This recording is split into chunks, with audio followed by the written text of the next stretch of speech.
Good night. Welcome to In, a series of live online conversations with practitioners in the visual arts. In is broadcasted from New Local Space, a micro gallery and contemporary art initiative in Kingston, Jamaica, and a subsidiary of audio production house Creative Sounds.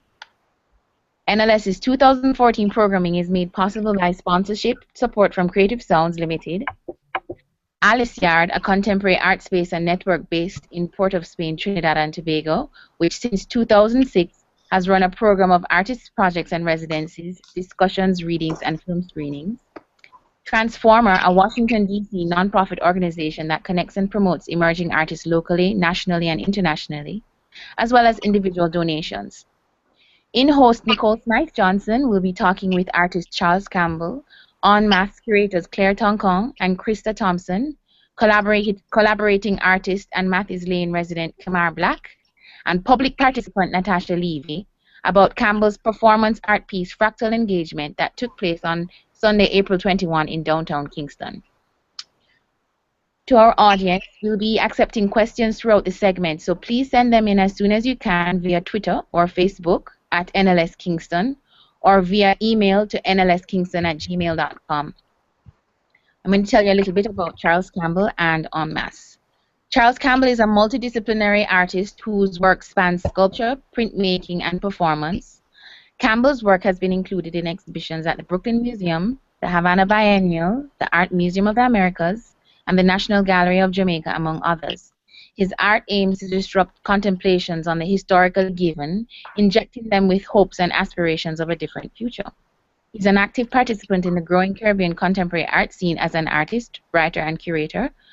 Campbell holds an MA in Fine Art from Goldsmith College and currently lives and works in Kingston, Jamaica, where he's the chief curator at the National Gallery of Jamaica. En Masse, Carnival 21st Century Style is curated by Claire Tancons and Krista Thompson and organized by Contemporary Art Center, New Orleans, with major support from a 2012 Emily Hall Tremaine Exhibition Award. It is a year-round multi-site performance series that taps into the pulse of Carnival season and is followed by a multi-year touring film, video, and photo exhibition.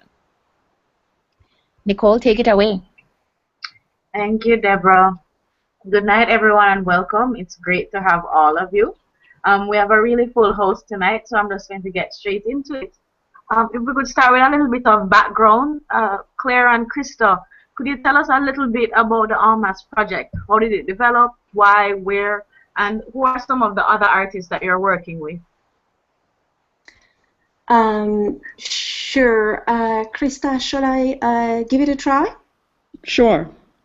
I guess En Masse really, the history of En Masse really began with my reunion with Krista in February and March of 2011 on the occasion of a conference curating in the Caribbean, at which we both presented papers that pretty much responded to each other. Mine was called Curating Carnival and was addressing contemporary performance art practices in the Caribbean, and Krista's was called How to Install Art as a Caribbeanist. Based on that reunion, we decided to join forth and build upon an earlier global carnival exhibition proposal that had begun to work on with the Contemporary Art Center in New Orleans back in 2010. The reason why I find it important to highlight the long history of what became of En Masse is twofold. One is to, highlight how long and arduous it has been to establish Carnival as a legitimate art form on the one hand and a valid performance art practice on the other hand, one to be taken into account within the current discourse of performance art in contemporary art, and second also to maybe indicate how of all cities in the United States, maybe there was no other city better prepared for such an endeavor as New Orleans, which of course Claire has a long-standing Mardi Gras. Yes, did you all hear me? You just broke up a little bit just at the end there. If you could just talk again. You were saying about New Orleans being a city that's particularly well placed Yes, to host indeed, this kind of to exhibition. host such an exhibition, considering that city's long-standing carnival history, carnival being better known as Mardi Gras, and of course our inclusion of that city as the northernmost Caribbean city. And so I will leave it as that as far as my brief recap of the long and short history of En Masse is concerned. Krista, do you want to speak of some of the other artists in the exhibitions, or how do you want to take that?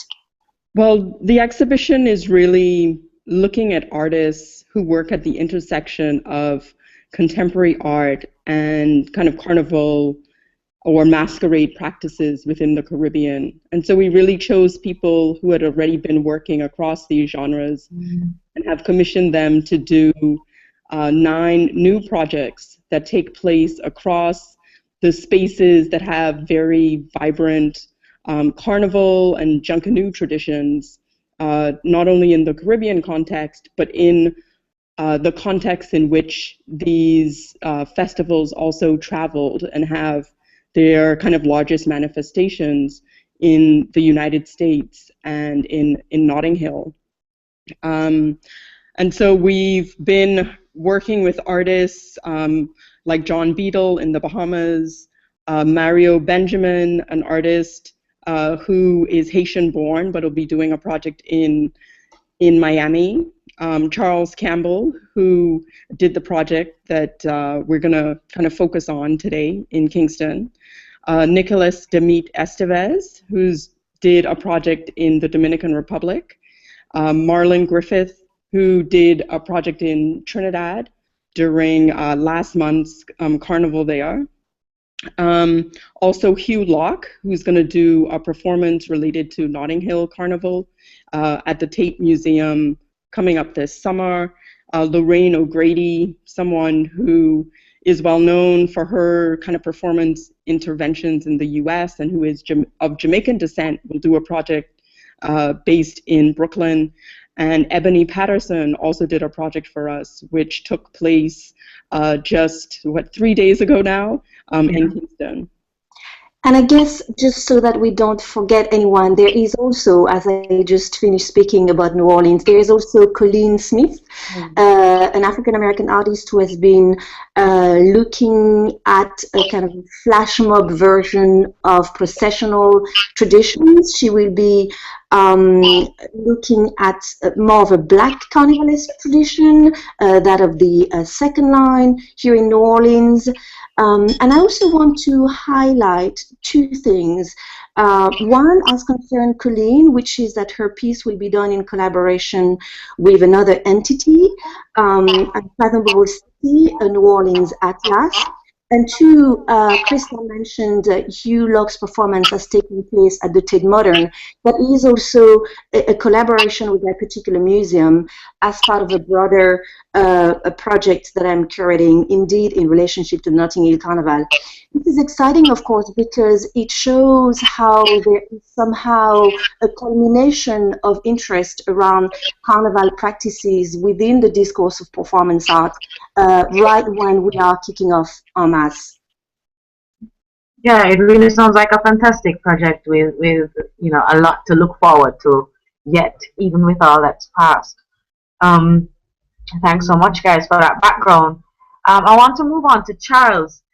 Charles, if you could talk to us a little bit about your project, what exactly happened. Tell us also about your intentions or preoccupations in developing the project. Yeah.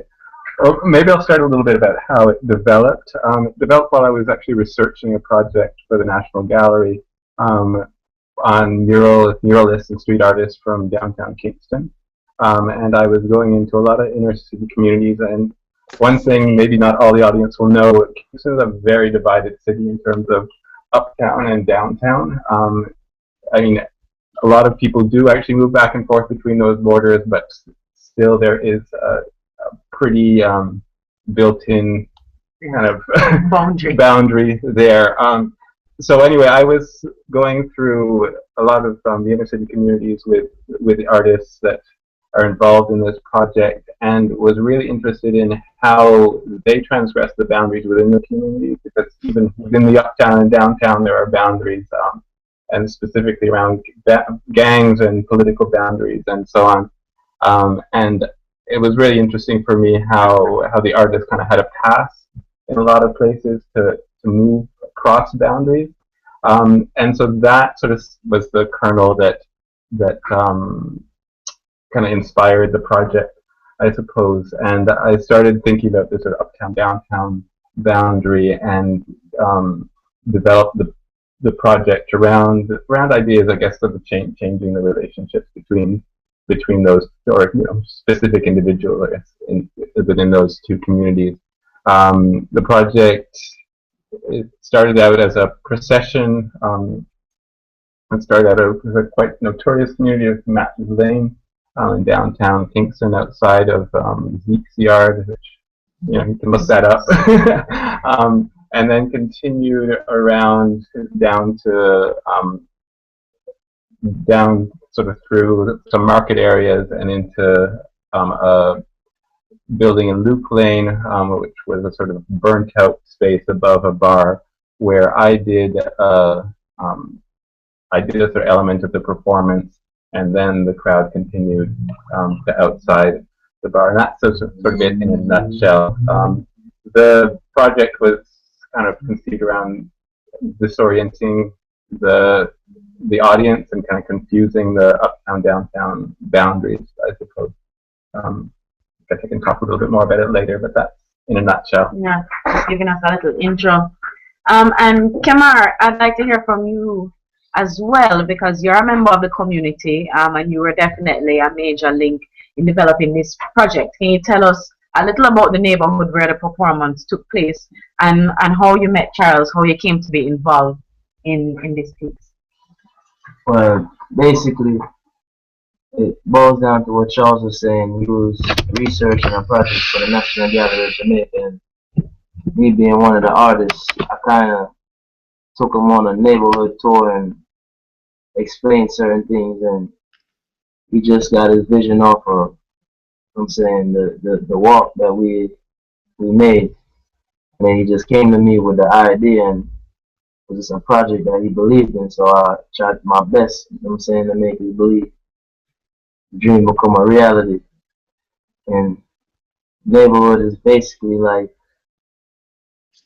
well, everybody knows downtown Kingston. I'm saying Jamaica is like one of the murder capitals for the world, and downtown Kingston is the reason. I'm saying, so it's kind of an underworld in a sense of Jamaica, because everybody knows everybody that knows about downtown knows what really goes on downtown. I'm saying the crime rate and the poverty and whatever. So most people really don't cross those lines, because the whole Jamaica is kind of racist. Not saying like black and white racist, but like more of a rich and poor, because a black man in Jamaica can have money and make himself a white man. But at the end of the day, just that separation is kind of what Charles he bridged the gap. You know what I'm saying? He brought the two communities together to where the downtown people and the uptown people got a chance to see that everybody's the same and everything is the same. It's just how you view life. It was a good look. All right. Well, I guess we'll get a little bit more into that later. We'll definitely be hearing from both Charles and Kemar. Charles, I know that you have worked in performance art before with earlier Actor Boy pieces, because Fractal Engagement is a part of Actor Boy as the series. How did your artistic process differ when you were working on this performance, as opposed to your plastic art stuff, because you also do painting, you also do sculpture work? How does your performance work differ, the preparation and all of that? It's very different. My studio practice, I spend a lot of time doing work that nobody ever sees in my studio. I'm quite particular about what actually goes in front of the public. And so a lot of the work that happens in my studio nobody will ever see. And so I kind of believe in kind of that process of making mistakes and trying things, but in my studio, it's a kind of a private process.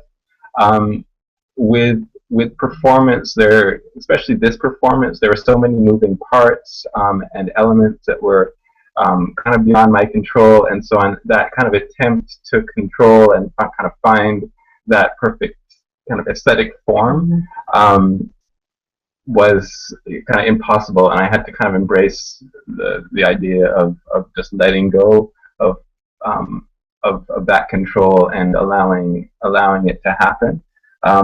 So that was, that's been part of the journey. Actually, it's kind of started at doing some performance related stuff at Alice Yard, and I guess previous to that as well. But this project definitely took that to another level because I really worked with a lot more people, and a lot of them thanks to Kemar, who really set things up for me in the community really well, and kind of got the project very quickly when I started speaking with him about it. Yeah, because there were a number of other performers. There was a number, exactly. There was yeah, exactly. It wasn't just me performing. In fact, my performance, I think, was kind of one of the less significant things about it. About the whole kind of orchestrated event was it was kind of the community participation that actually was much more important than what I did in that little space. So, I mean, regards to how this differed from other Actor Boy performances, Actor Boy has kind of existed more as an observer. He's kind of like this alien presence in a space. He kind of has this kind of, quite kind of sensational or kind of dramatic appearance in a space. But he usually just does mundane things and kind of observes how things are done and kind of brings attention to kind of the absurdity of how we live. And with this performance, he was a much more active engagement. He was actually attempting to change something, actually attempting to, even in with a narrowly defined set of people and within a certain space and so on, but actually working to kind of try to set something up that made a shift in people's relationship with each other, as even as he remained this sort of kind of alien presence. Mm-hmm. Yeah, I definitely felt it was a little bit of both, in that this whole the whole thing was orchestrated and within the Actor Boy series, but I think that Actor Boy himself, in terms of your body in the space, still had that sort of observer status and like doing things that brought your attention, but was not fully engaged. So I definitely thought that we had both sides. Yeah, he kind of has this sort of separation from the environment that he's in. So yeah, that's how he exists. And then Kemar, I want to ask you, and you spoke about this a little bit already, but just to be explicit, do you think the project was successful? Because you kind of, you worked with Charles on developing this, you bought into to this idea. Do you think it was successful, or to what extent do you think it was successful? I think it was successful on more levels than one, because with the community alone, like the people that were involved, it just showed them a different way of viewing life. The whole project was successful. Very, very successful. Like, because people only believe in our MC. And most of the time, when we are put certain projects or I try to get the community involved, it's like, it's hard to get people motivated off of just work. You know what I'm saying? So, them seeing a project like this and then going on the way to go, right now people, they lined up for the next project. So it's more than successful, you know what I'm saying? Yeah. Everybody's ready for the new world right now. That's great. That's great. And Natasha, if you could chime in on this too. You've been hearing some of the organizers of the project talk about what their intentions were in developing it. Do you think it was successful based on your experience?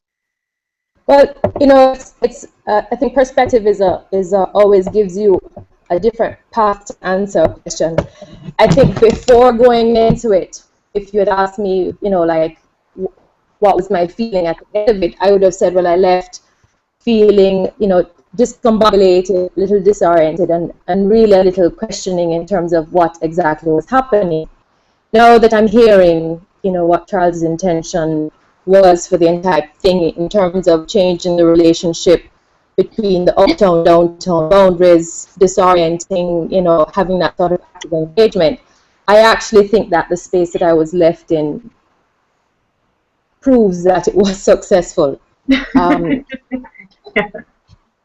If you understand what I mean, I think having received the invitation and read the words, I think I had a much stronger connection to the process after I had it and went back and reread the invitation. So I think, yes, given the objectives stated or the intention stated for this piece, I definitely think it was met. Well, I'm going to ask you to talk a little bit more about your experience in a bit. Claire and Krista, of course, you're welcome to chime in as well on this question, whether you thought the project was successful, because you were both also involved in the development of the project. Thoughts? If I could just suggest that I think it's hard to really define what makes a performance successful. And I think that one of the things that I just think that the project is about like different logics, right? So if you even look at the history of Carnival and the historic ways that people invested in making costumes, which was seen as this form of labor that wasn't productive according to other people's notions of what social success should be, or what how one became kind of meaningful and visible within a certain system. So I mean, it's just to say that I think that it's useful to take account of different people's experiences, but I would be hard pressed to define, what makes a performance, whether it's a work that is engaging a more of a contemporary performance art context, or one engaging a carnival context, or one precisely working at those intersections. I feel that these projects are about troubling a certain kind of expectations of outcomes, if that isn't too kind of long-winded and unclear. I think that's a really great contribution. Sorry, go ahead, Claire. Yes, no, if I may take it where Krista left it at, I certainly concur with you, Krista, that notions of success might not best define a performance outcome.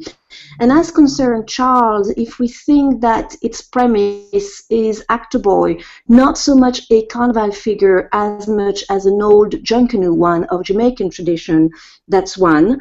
And if we think that the performance was more of a carnival intervention rather than an intervention within the space of carnival, as Charles himself wrote in an email to us, I felt that it would be more interesting to think about the kind of workings that went on within Fractal Engagement as concerned masquerading on the one hand, or masking, and the space of carnival on the other hand, in as much as it did take place concurrent with one of the first downtown carnival events.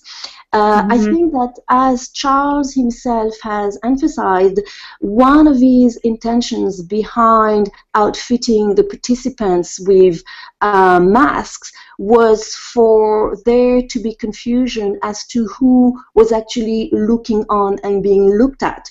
Who were the spectators and who were the performers? Were the spectators the community members, or were they the uptown busting participants?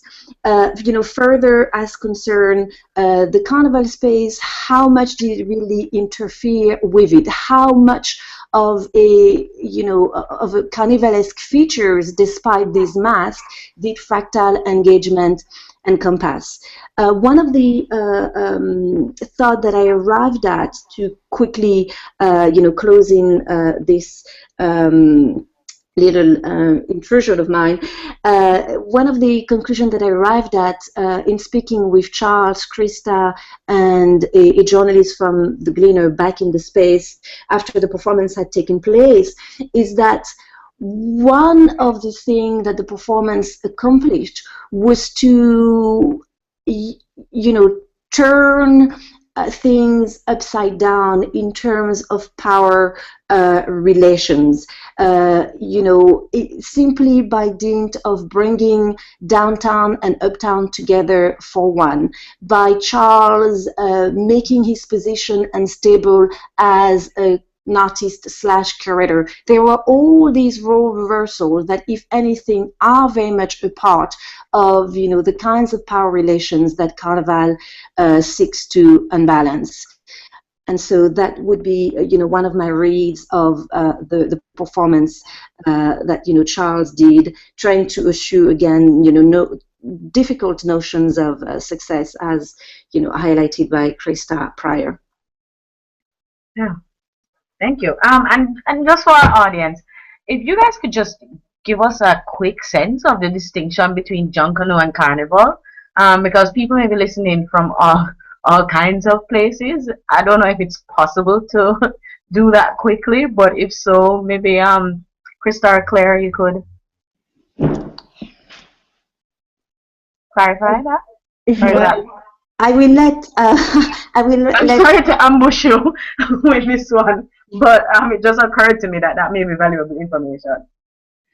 No, well, the traditions really differ in some part depending on which kind of religious faith became predominant in different islands. And so places that were predominantly kind of Catholic and had communities that were kind of French and Spanish originally tend to have kind of stronger carnival traditions. And the carnival traditions were really influenced by both European masking traditions and then kind of African and African diasporic reconfigurations of these traditions.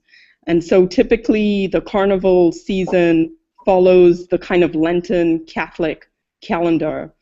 In the context of locations in the British-speaking Caribbean that were predominantly Protestant, the main masquerading tradition tended to be Junkanoo, which was focused around the kind of Christmas holidays and the kind of Boxing Day holidays. So across many islands and across even parts of the United States, the Junkanoo tradition really proliferated, even though unlike the very specific characters that appeared within the Jamaican context, the Junkanoo as a form within, say, the Bahamian context took a very different kind of visual form, even though it was called the same thing. And so, in a nutshell, they're, and I should say now too, that kind of across these traditions and across a lot of islands, the carnival tradition, and particularly the Trinidad carnival tradition, has really influenced a lot of these different masquerading traditions as they kind of pick up different aesthetic traits, and as places such as Jamaica have adopted the carnival tradition as something that is kind of actively participated in within the island. And so that's a kind of nutshell of the geography. I don't know if Claire has kind of more specific things that she wanted to call attention to. Yeah, just briefly to add upon what you said, Krista, even as we decided upon a definitely Trinidad-centric title with the pun en masse, masse being a short for masquerade and stemming from the colloquial preferred for use in Trinidad and the English-speaking Caribbean to account for Carnival and the idea of the masses. And also have actually highlighted the word Carnival within the subtitle, right? Carnival 21st Century Style. Even as we did agree on that, Krista and I somewhat disagree in using the word Carnival more broadly to encompass both Carnival, both pre-Lenten Carnival tradition per se, which, as Krista stated, emanate from Spanish and French Catholic traditions, and more British Christmas, Junkanoo traditions. I, on the other hand, again tend to use Carnival, which I consider to be a misnomer. Anyway, I tend to use Carnival as an all-encompassing term to account for these, street-based, masquerading practices of the African diaspora in the Caribbean and the larger American context. But yes, indeed, the historical differences are important, even though St. Kitts and Nevis, for instance, have masquerading traditions that are not Junkanoo but are known as Christmas sports. And of course, other islands which were not able to include within En Masse, such as Barbados, have masquerading traditions such as Crop Over that take place during the summer. So the geography and the history of these masquerading practices is at once distinct and similar in terms of some of its core traits. Right? Okay, I know that was a complicated question to hit you guys with out of the blue. So, thank you for that, though. Natasha, you had started talking a little bit about your experience. I wonder if you could summarize from start to finish what was required from you as a participant, and why did you decide to participate? Well, let me start with the last question first. So, why did I decide to participate? Just in a nutshell, one of the things I took on for 2014 was being more active in the art community in Jamaica. And so when the opportunity came for me to participate in this thing called a fractal engagement, I was like, all right, I don't know what it's about, but I'm just happy I was invited. So I jumped in with an open mind. So that kind of takes care of why I decided to do it. So the invitation says that you're invited to participate in this procession downtown, but I didn't quite connect those words with what it was I was going to experience. And so we get on the bus and we arrive downtown. And we start walking down Matthews Lane. And we're walking down and we're not really sure what's going on. And nobody's really giving you any information. And so we're all sort of moving towards having this fractal engagement thing, because that's why we're there. We're clearly, this is the road we're walking on to go to this fractal engagement. And we're walking along, and along comes a coconut man. And we're not so sure what's going on. Are we stopping for refreshments? Is this like the welcome to the community?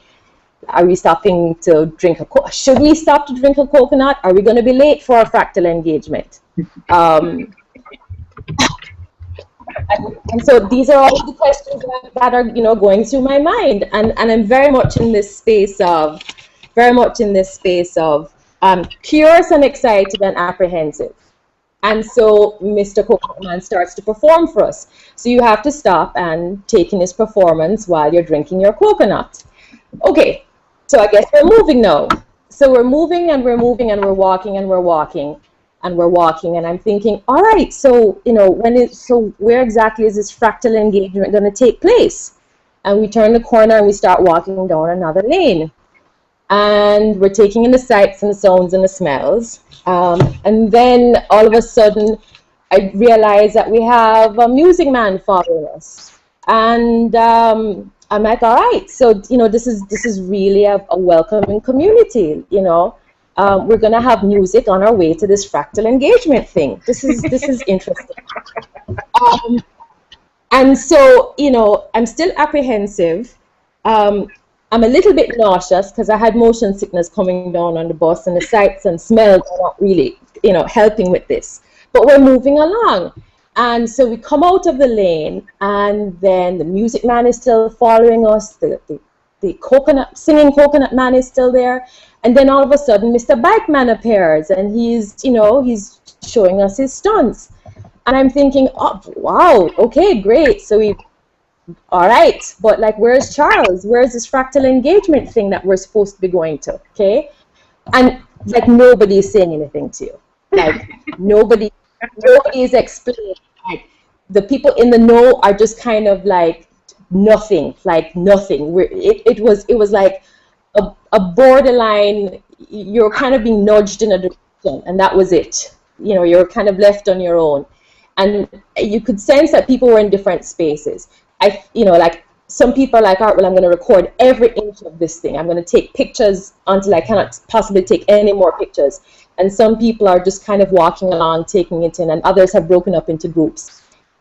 I'm trying to process it all, and I'm waiting for this fractal engagement thing because that's what I signed up for. So we make it out to the market area, and we're ushered around the corner, down an alleyway, and finally, there's Charles. This fractal engagement is now going to begin. And how I know it's going to begin now is because he's dressed in white, he's wearing a mask, and he's handing out masks to everybody. And so I'm like, okay, great, this is going to begin now. So up to this point, like, I've moved through different spaces, curious, excited, apprehensive, a bit disconnected, because I don't often go downtown. This is not an area that I'm accustomed to. I'm curious about what's going on here. But we stopped for Mr. Dancer, and I'm like, all right, okay, there's a lot of entertainment along the way. This is really, like they're really making us feel welcome on this tour, on the way to this fractal engagement. And so we politely watched Mr. Dancer, and people are wearing their masks, and I'm hot, and I'm a little disoriented, but I'm happy and excited because clearly it's about to begin. And we go around the corner and down another lane, through a bar, and then up these stairs. And as I'm going up the stairs with a mask on my head, I can't really see a lot, but my visibility is good enough to see that I'm going upstairs a set of burnt out steps.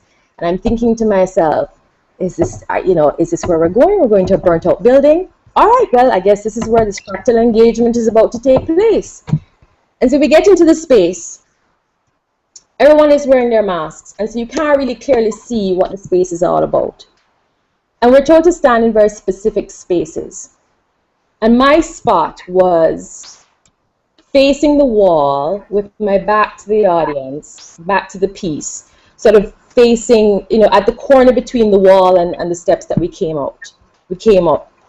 And for me, that was, we talk about what space I was in, like, I'm feeling very isolated because, like, my view is very limited. I have this mask on, I can't see very well. Plus, what I can see is the wall and the steps. I can't really see what's happening behind me. I'm feeling very disconnected and a little discombobulated at this point. But clearly this fractal engagement is about to begin. And so I'm standing there, and I'm standing there, and I'm standing there, and I'm standing there, and I'm standing there, and I'm standing there. And I'm like, all right, so what's going to happen? And no one is saying anything. Like, no one is saying anything.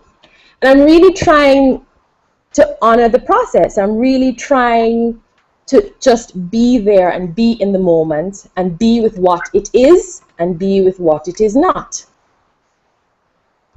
At some point, Charles comes over and he's not speaking, he's painting on the floor. And we're standing there for a really long time and no one is saying anything to you.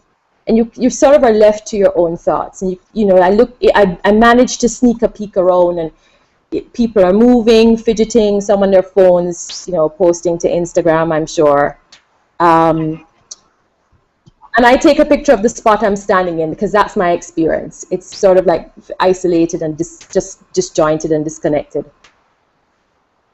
And so the piece ends, and how I know that it's over is because you kind of hear somebody murmur, "Thank you, okay, we're finished now." And I'm like, that's it? That's the end of the piece? Like, what was this all about? I will say that for me, the piece did not end there.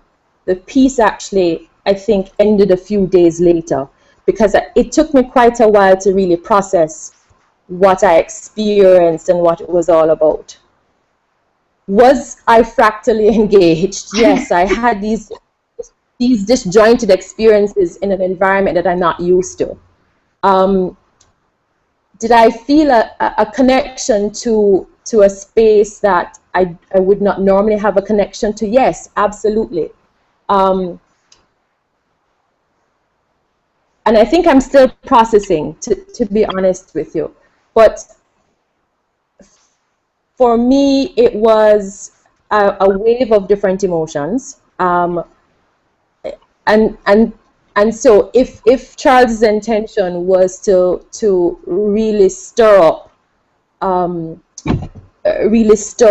those sorts of feelings around a community that you're not normally a part of, and to weave you into their world, I think it worked. For me, it might have been different. I think known up front that the characters characters I came across were part of the experience. I think I would have honored them with being more present, if you understand what I mean. Because in my mind, I'm like, oh well, this is just you know, entertainment on the way to the experience. So that, in a nutshell, what summarizes my experience of the piece. Wow.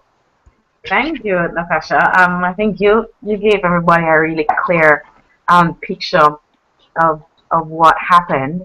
For my part, I was also a part of the performance, and I think I had some of the same thoughts as you, but I walked away definitely having to think really carefully about why I decided to allocate attention in the way that I did. And to kind of question myself about that, which sounds like the processing that you're also doing right now. There was an incident also towards the end when we were getting on the bus. I don't know if you and Kemar remember that with the police. What for me that certainly made the whole experience more poignant. I think it was a really interesting kind of surprise part of the performance. Kemar, I don't know if you would be okay with talking to us a little bit about that, and maybe Natasha afterwards giving us your perspective as well.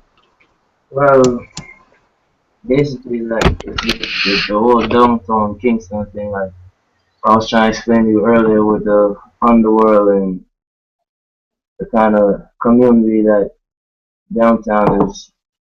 The police, they're always on edge. I'm saying, because for some reason, I guess they live in fear of the system that downtown Kingston is known for, like the Zeke's regime on the Cole regime on the early bird regime.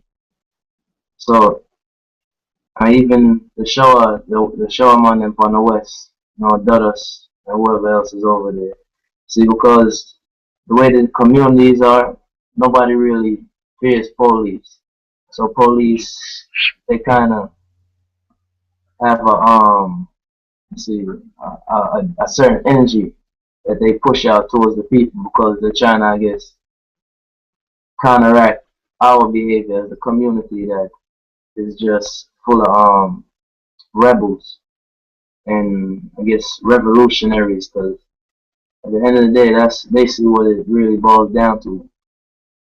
The community and the police don't get along because of the history, and when the police really don't understand what's going on, it makes it worse. Because a lot of the police, they don't have a lot of education for what I studied. So with the Jamaican Constabulary Force putting I guess a whole lot of gangsters in the police force and giving them licensed guns is kind of like putting a time bomb on the street. You know what I'm saying?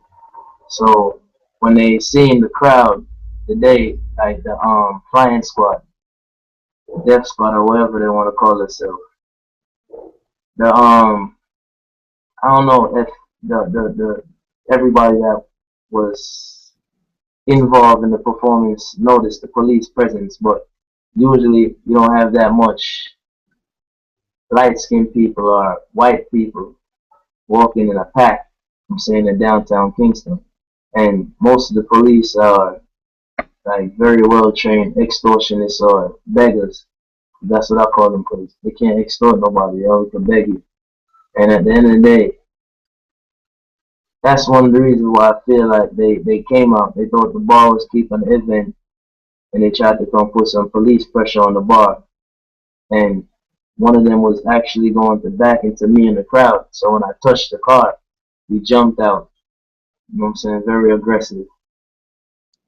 So I've tried to put a space between me, him, and the crowd, because the police in Jamaica, I don't know if you know how police really police the world, but Jamaica is one of the only countries that they have assault rifles, and they use them to police the street. I'm saying even if they're talking to a baby mother and a child, they have an M16 or an AR-15 or they can go for days, because the police in Jamaica have a whole lot of guns. I'm saying, so when I brought him across the street and he asked me who, I'm saying, hit the car, I explained to him like, I'm the one that hit the car because you're gonna run into me and the people and whatever. And he's like, oh, I'm gonna smack the shit out of you. And I said, yo, listen, officer, if you smack me, that'll be the last person you smack, because you're gonna either kill me today or you're gonna die. I done made an oath. I made a promise to myself a long time ago. I'm gonna live as a man and I'm gonna die as a man. So anytime a man comes to me with certain kind of words, I'm gonna answer accordingly. So when I said that and he looked across the street, I guess he realized the situation wasn't in his best interest. Like how a whole lot of them are under investigation, and he just chose to keep his calm, which was a blessing. And I guess the crowd kind of saved my life, because these police, I don't know if people understand Jamaican police. You know what I'm saying? Very dangerous people. And Natasha, were you aware of the situation? Were you observing that as well?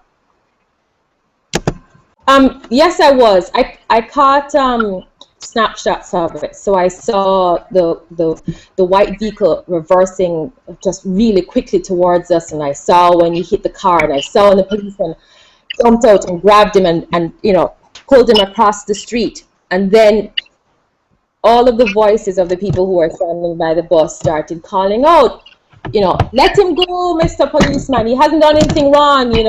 He was trying to save us, etc., etc. And I was very aware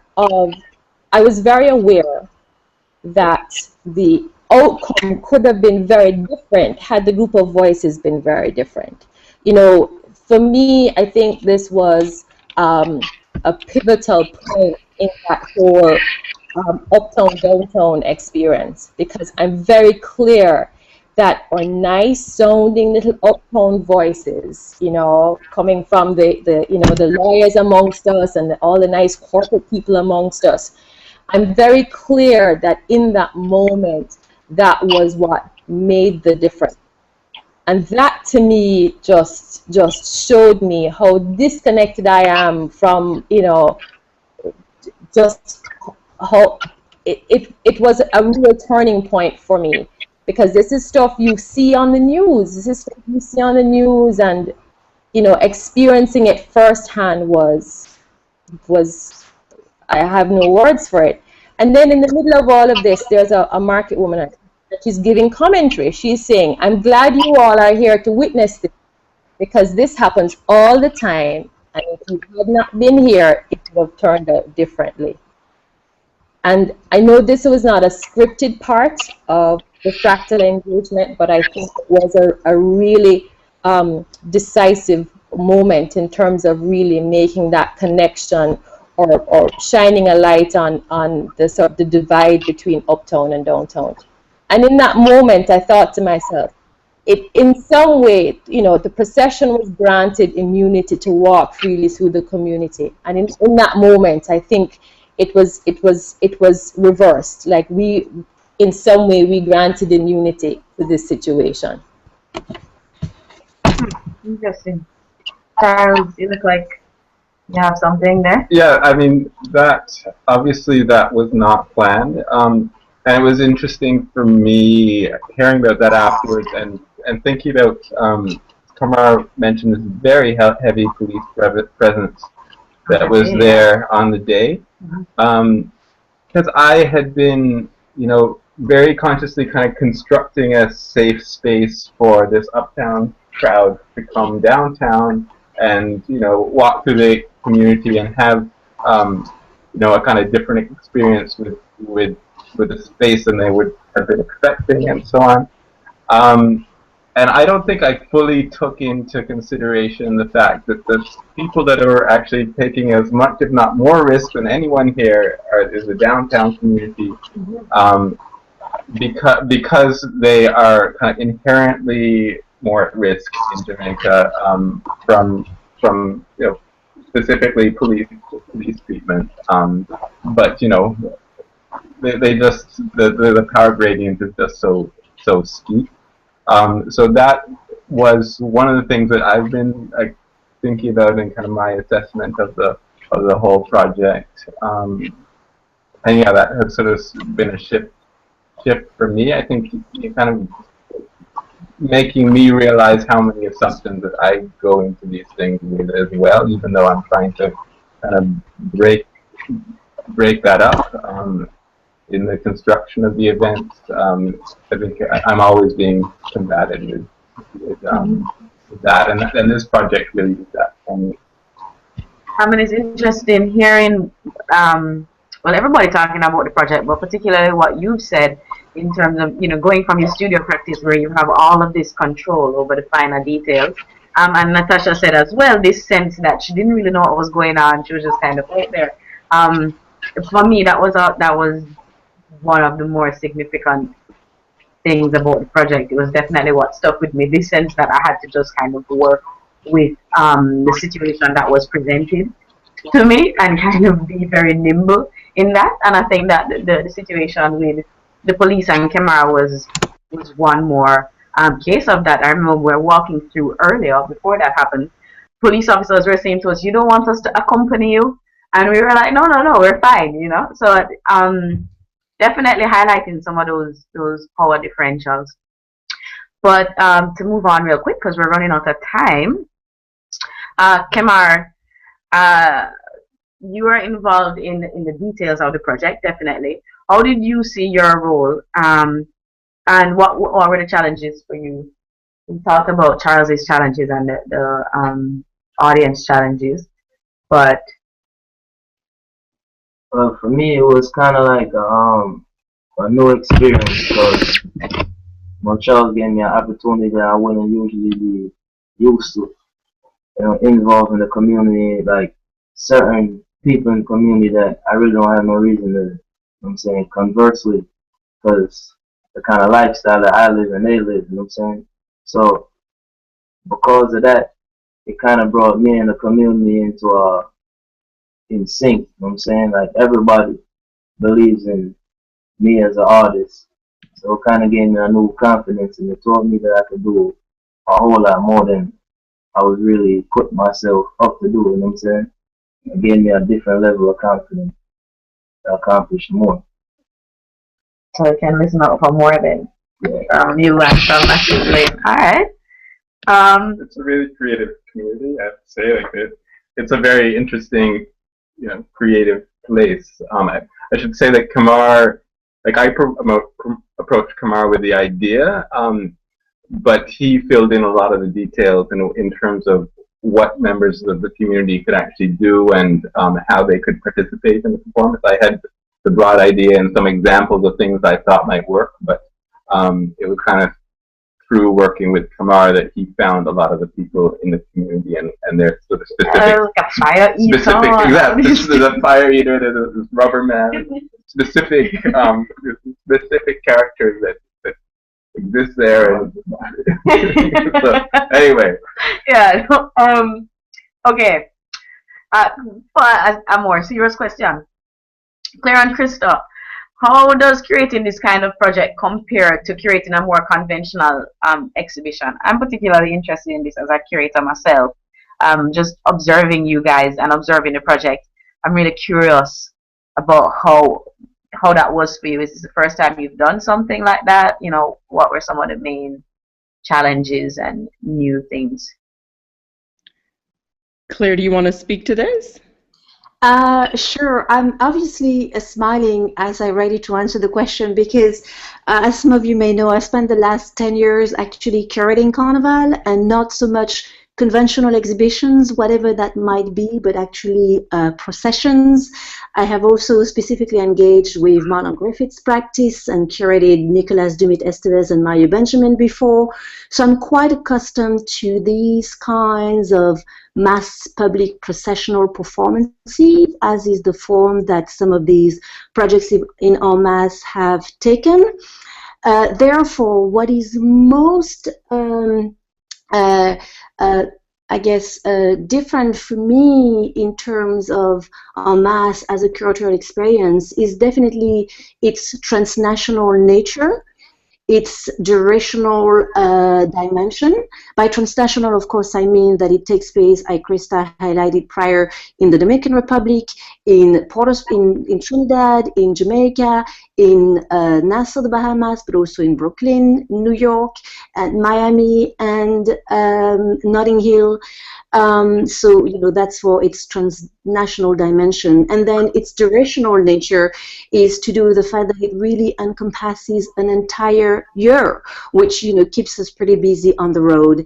And finally, in many ways, what is most significant about a predominantly performance-based transnational durational project such as en masse is that it would translate into an exhibition at all.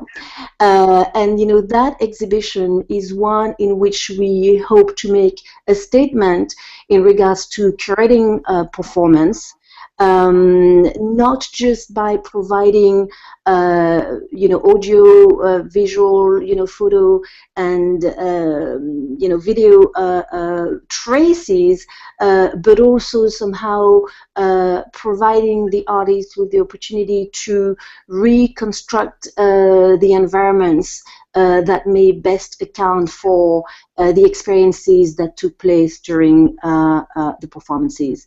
So that's how I would define the curatorial challenges of en masse as a project. Krista? It is the first exhibition that I've curated that is trying to shift the frame of what we see as the kind of curatorial kind of context of display, but really highlighting that within a lot of these communities that these are aesthetic practices that people have been engaging in as these kind of popular artistic expressions that have been on the street, and that within these geographic contexts are the location of a kind of curated art exhibition that has been occurring, historically for a long time, but really trying to shift that frame and see it as something that arises from these geographic contexts. Okay, thank you. And we do have an audience question, but I'm gonna just ask you the last question first.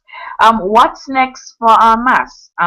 What's next? Where can people follow the project? if you give us a little bit of that kind of information in case there are audience members who want to keep following what you guys are doing.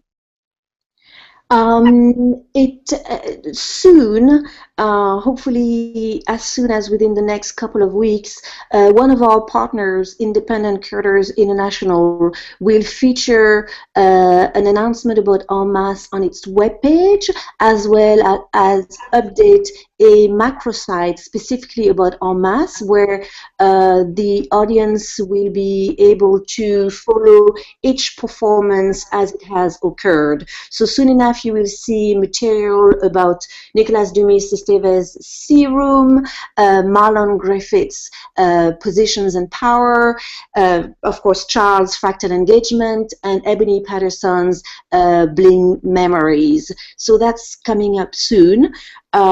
Behind the scene, very immediately for me, I'm on the way to New York to meet with artist Lorraine O'Grady to continue discussing her project and working with Hugh Locke on his co-production with the Tate Modern. And the next performance coming up is Colleen Smith's in New Orleans. Correct, which was actually under preparation even as Krista and myself were in Kingston overseeing Charles and Ebony's performances. So there's all these multiple planes onto which we're working at the same time. But the exhibition that brings together all of these projects will open at the Contemporary Art Center in New Orleans in March of next year, and we'll be there until June, and we'll travel subsequently, we hope, back to all of the locations in which these performances have taken place. Wonderful. Great, great. Because I was just going to say I have to vision myself in New Orleans next March. But yeah, maybe I can catch one of the traveling shows. From the audience, I have this question. I think we've touched on a little bit of this before, but maybe we can speak more specifically. And I'll throw this out to everybody, maybe starting with Charles. What inspired this particular exhibition by Mr. Campbell? Well, talked about the project. I spoke a little bit about kind of the development of it with kind of that walk through the community as researching project for the National Gallery. But I think to be much more general about it, I've kind of been looking at my artistic practice and or art in general as a kind of vehicle that gives you permission to do things and to change things and to kind of create the world, not just create an object, but actually make the world. And so it's like, what kind of world do you want to make? Yeah. is kind of the question that I ask myself when I'm kind of specifically with performance stuff. And so I was interested in making a world where people engage with each other, where kind of assumptions are put aside, where you use disorientation to achieve a way of kind of creating different relationships. The boundaries in Jamaica seem so hard and so difficult to transgress. Sometimes it's like, okay, well, I want to just take the permission to transgress them and bring other people along with me, and both from the community and from the uptown community and the downtown community. And so that's kind of where it came from. Does anybody else have anything to add? Kemar, you have anything in terms of what inspired your part? Or Krista and Claire, you're also welcome to weigh in on this, if you like. Well, for me personally, it was it's basically the same thing like what Charles just said. Because to me, the greatest artist in the world is, of course, the person who created life, God. Because he created everything that you see that's beautiful and ugly. You know what I'm saying? So the kind of approach that Charles brought to the project itself, it was like using God meditation and involving everything and everybody to be a part of the canvas. I'm saying the people with the brushes and the paint. So it was just like a long time coming for downtown Kingston to realize that they're in a gallery itself, because you have paint all over the wall, and nobody even takes the time to sit out and really look and realize that it's a masterpiece on a wall. I'm saying, so what Charles did, he kind of opened up a lot of people's eyes that sit down all day and sleep. Well, I think that's a perfect note to end on. Thank you so much for all of our participants who have made time in their very busy schedules. We heard what Anmas is like to be with us tonight. And of course, thank you for our audience for listening in and for participating. Look out for our next episode. Good night. Thanks for Thank you so much. Good night. Good night. Good night, everybody. Amazing.